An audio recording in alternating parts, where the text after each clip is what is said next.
Swayam Prabha. Digital India. Educated India.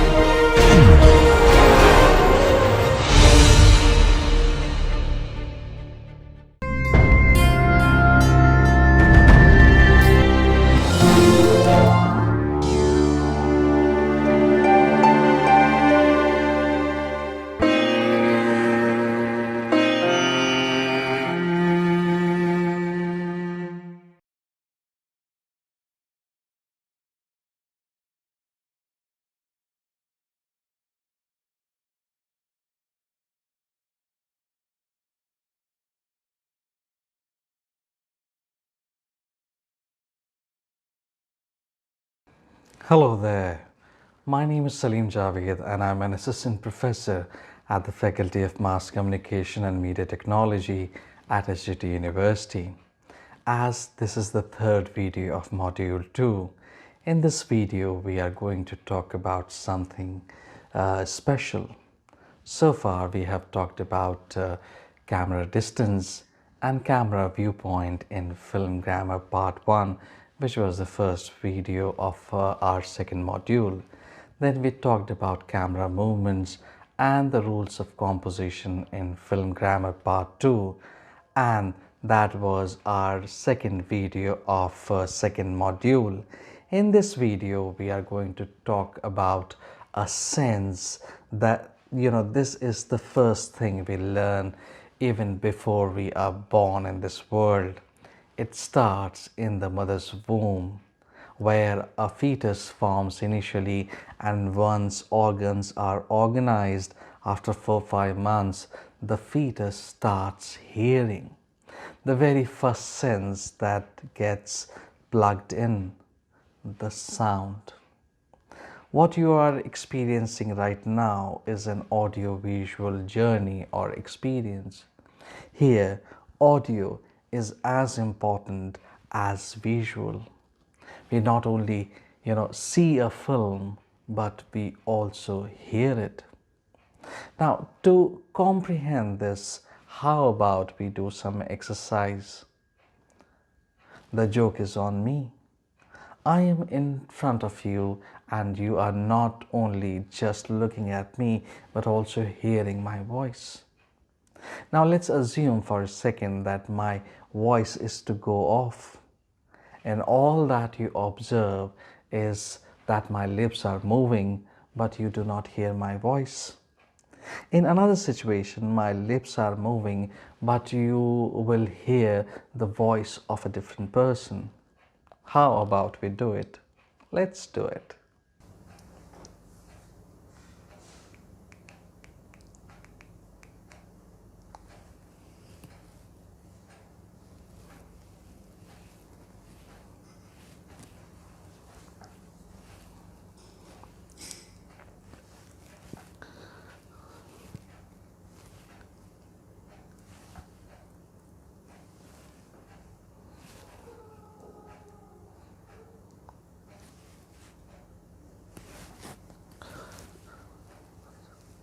言葉一つにしてもそうだよね。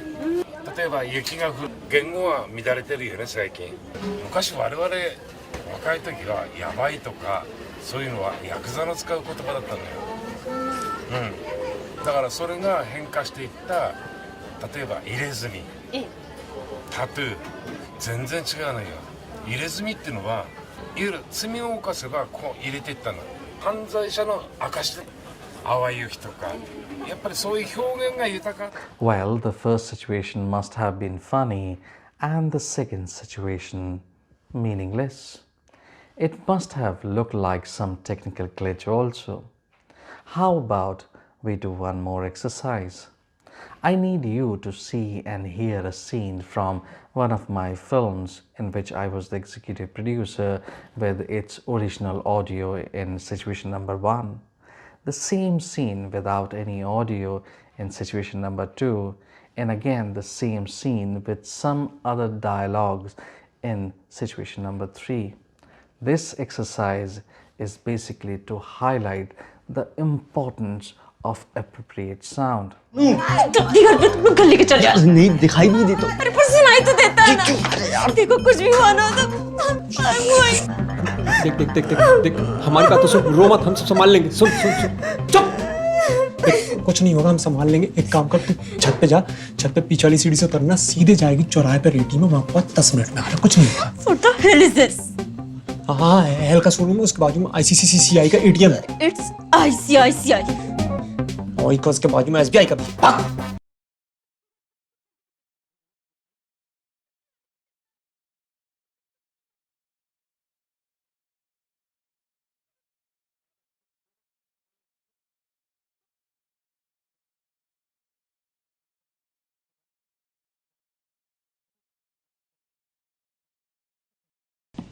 Who's dead?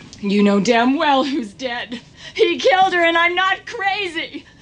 You had a seance.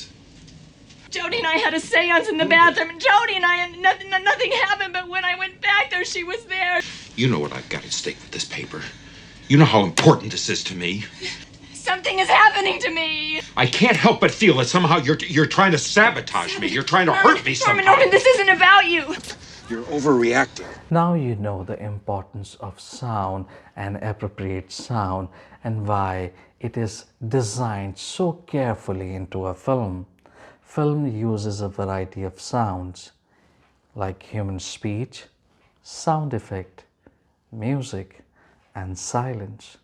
Let's observe some examples. No, I drop bike मतलब तुमको bike से छोड़ देंगे। No need. I'm with my uncle. Uncle, you uncle I uncle, I uncle you uncle, uncle को भी छोड़ देंगे, कोई टेंशन थोड़ी ना। Best of luck for your interview. Same to you, तुमको भी बेस्ट ऑफ लक इंटरव्यू के लाने। Stop it! Stop it! What are you doing? Huh? I will छोड़ दूंगा तुम्हें। ठीक है? अच्छा आप लोग बताइए गा गी गे के लिए हम क्या यूज करते हैं?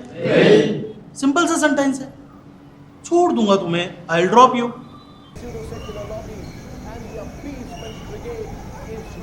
Unhappy tonight because a country like Bangladesh, which tried taking the humanitarian view of the Rohingya crisis, has now openly acknowledged the terror threat coming from the Rohingyas, so much so that it wants India's support on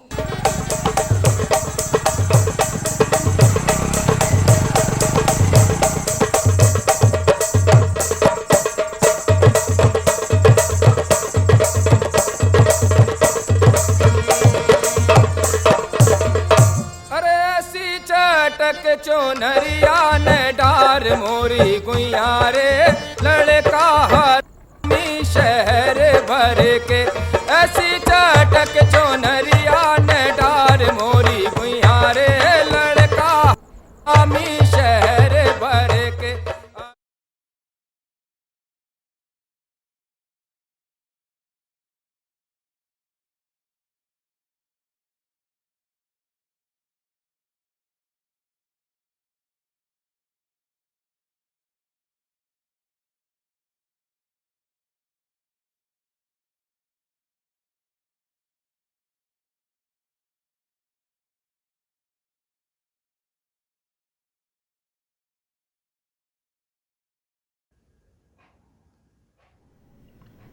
Sorry? I have seen it quite often that some students get confused between terms like sound and voice. Are you hearing my voice or sound? So let's first clear this doubt. The voice refers to the faculty of speech in humans. It is the sound produced in a person's larynx and uttered through mouth as speech or song. On the other hand, the word sound refers to a sensation caused in the ear by the vibration of surrounding air or other mediums. Anything that may be heard is often referred as sound. This was sound. Now, to be more precise, sound is the vibration that travels through a medium. Different disturbances create different patterns of vibrations or different sounds. These patterns of disturbances travel as sound wave, or in other words we can say sound is a type of energy made by vibrations. When any object vibrates, it causes movements in the air particles. These particles bump into the particles close to them, which makes them vibrate also, causing them to bump into more air particles.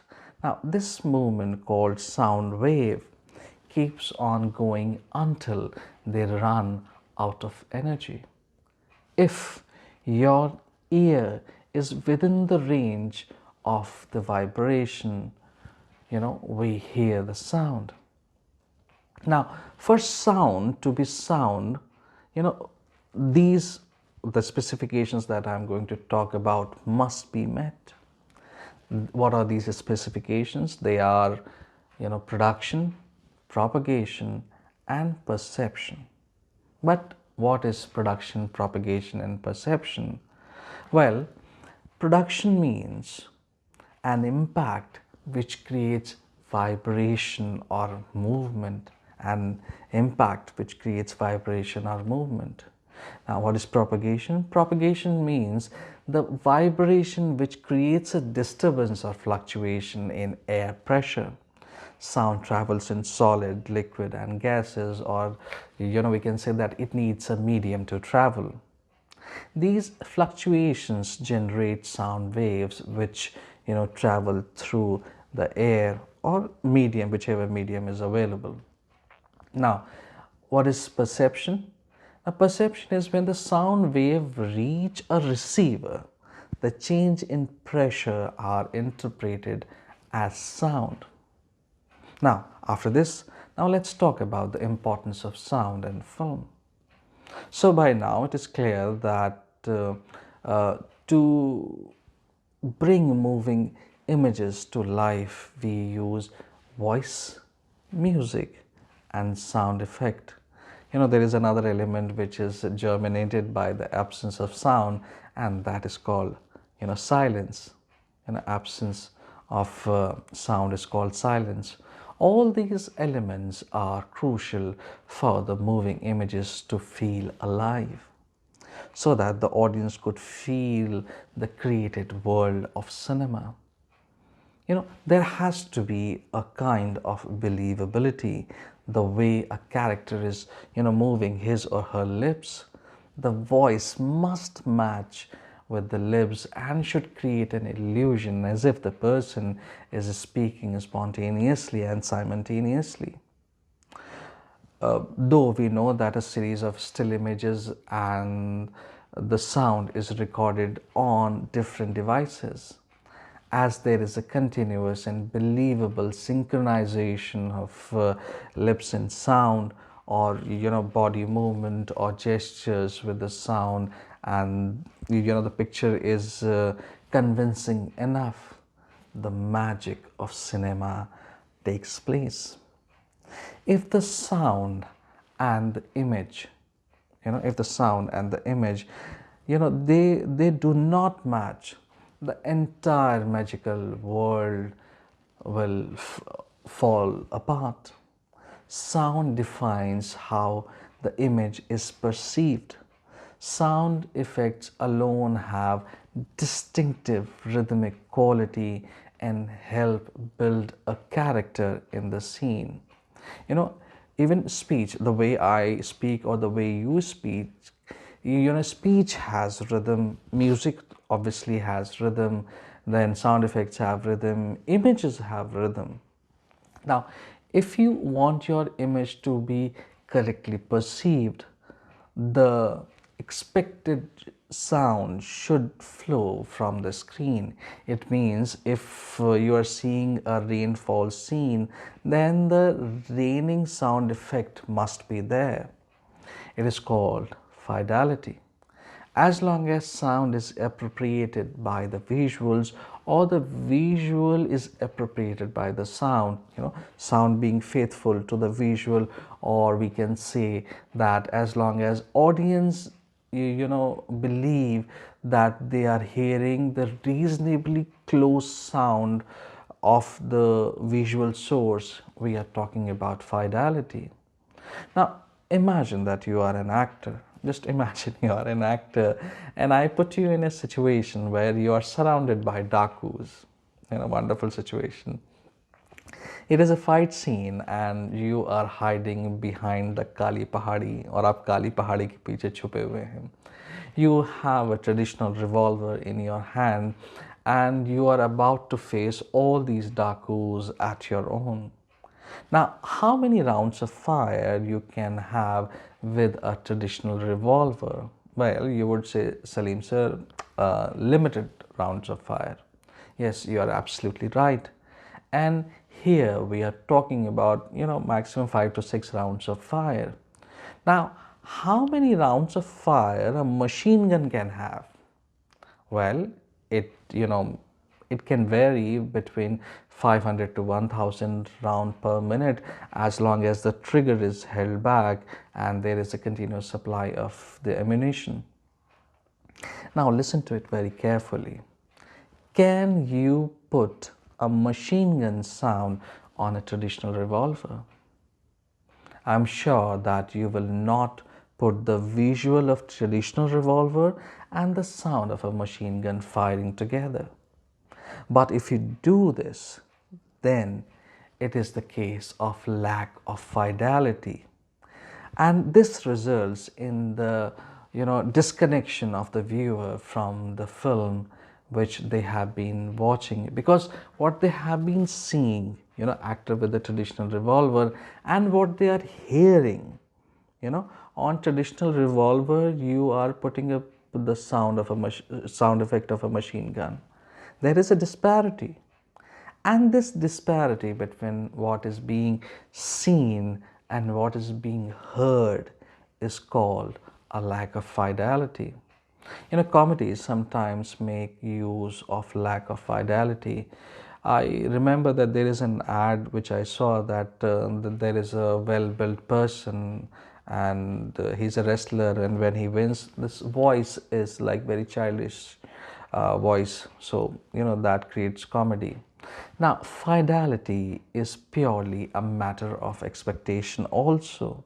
We do not know how and what laser gun really sounds like, but we accept this, wang sound they make in Star Wars. We do not know how it sounds, but still we accept it. Now, this brings us to the parallel and contrapuntal sound. When sound goes according to the scene, or we can say that the sound that are matching a scene, it is called a parallel sound. Now, what are contrapuntal sound? Contrapuntal sounds are sounds that do not match with the scene. Let's see an example. It's an interesting example. Let's observe this example.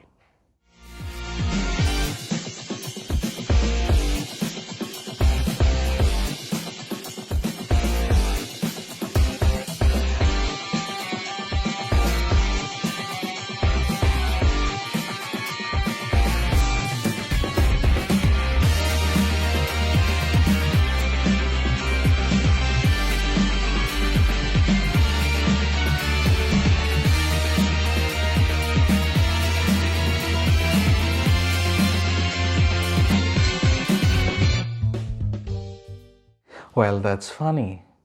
Now let's talk about synchronous and asynchronous sound.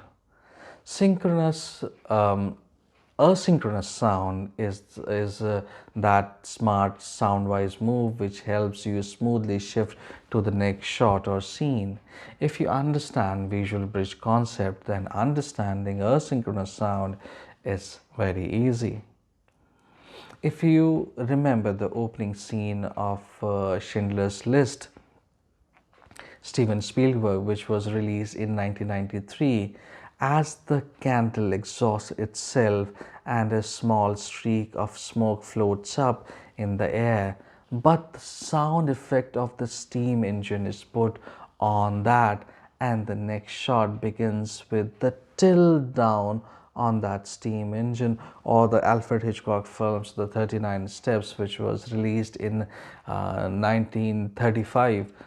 When a woman discovers the dead body of a man, what kind of a sound are we expecting at this particular moment? I mean, we are expecting a scream at this moment. But when instead of a scream, we put the sound effect of a train, matching the tempo of the scene, we have asynchronous sound. So we can say that the expected normal sound effect are replaced by unconventional sound effect, at least unconventional for that particular shot or scene, which adds exact emotional nuance and also enhancing the realistic approach of the film. Now let me simplify it further by giving you, one more example. Suppose you are watching a film where two good friends, those who have overcome many problems together, and they are right now in the all is lost kind of a section. I mean, you will get to know about it when we will be talking about screenplay writing. They are fighting with each other so badly, you know so suppose if this scene includes the background sound of a cotton ginning traditional machine, ting ting, that big machine, the asynchronous cotton ginning traditional machine underscore the psychic injury that has been occurring during this argument.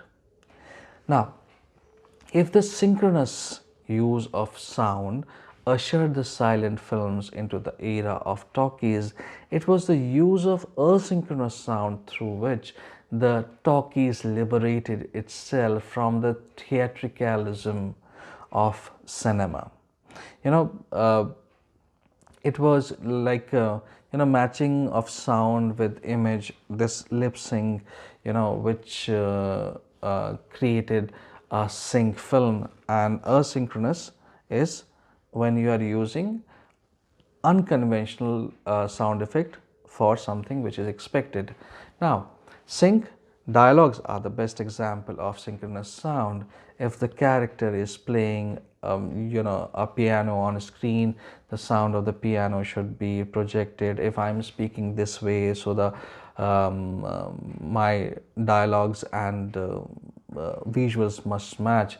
Now let's talk about diegetic and non-diegetic. Diegetic sound is those sound which are the part of the film world.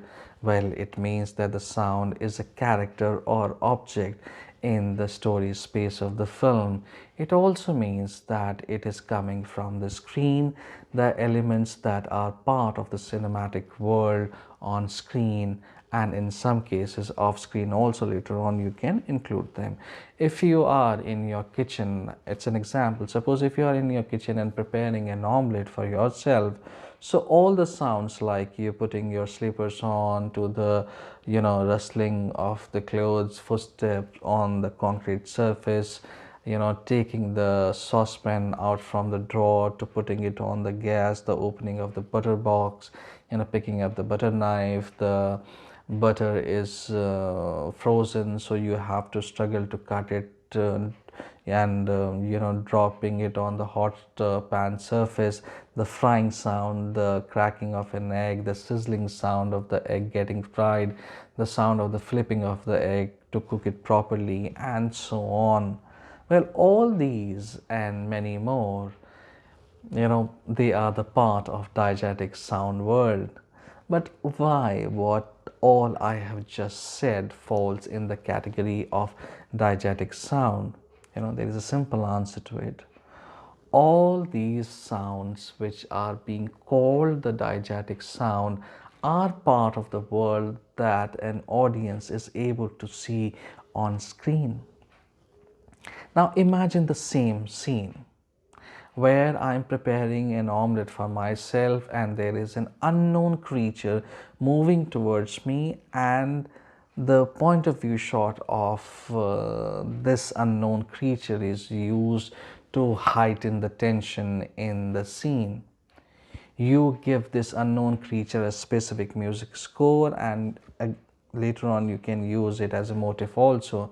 Now, as because the character is not able to hear this specific music score, as this specific music score is not part of the known world to the character.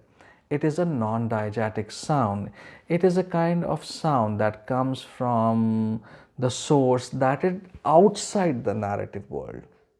It is a kind of a sound that is added in the post-production phase. Non-diegetic sounds are sound that the character cannot hear. The audience does not know where the source of the sound is coming from. Now, let's talk about dialogues. The dialogues are recorded, therefore they are synchronous or tweaked through ADR. Other than dialogue, what we hear is the result of live sound effects. When we watch a film, much of what we hear is created. This created world, as per the sound, is the domain of Foley artist, who along with mixer creates this world. It is the world where sounds are discovered and created as per the nature of the shot and matched properly with the visuals. I also mentioned about ADR. So ADR stands for, automated dialogue replacement, or a computerized method of looping. It goes on like this, it keeps on going like this, which itself is a method of redubbing dialogues. A Foley stage is the workshop in which the props are used to make sound effects. The world of sound is an endless reservoir of exploration. In this video, we have just touched upon very few concepts, and that too in a very, very limited manner. There is so much to learn, there is so much to know and practice as far as sound is concerned. In this video, we have learned about, or we have talked about, the importance of appropriate sound, 3 types of sound: human voice, music, and sound effect, and how silence is the absence of sound, the difference between sound and voice, production, propagation and perception of sound, fidelity and lack of fidelity, parallel sound and contrapuntal sound, synchronous and asynchronous sound, diegetic and non-diegetic sound, etc. But there is so much more. I hope that the information provided in this video will come handy whenever you need it, and this video must have solved some of your doubts. I look forward to seeing you in the next video. Till then, take care and stay safe.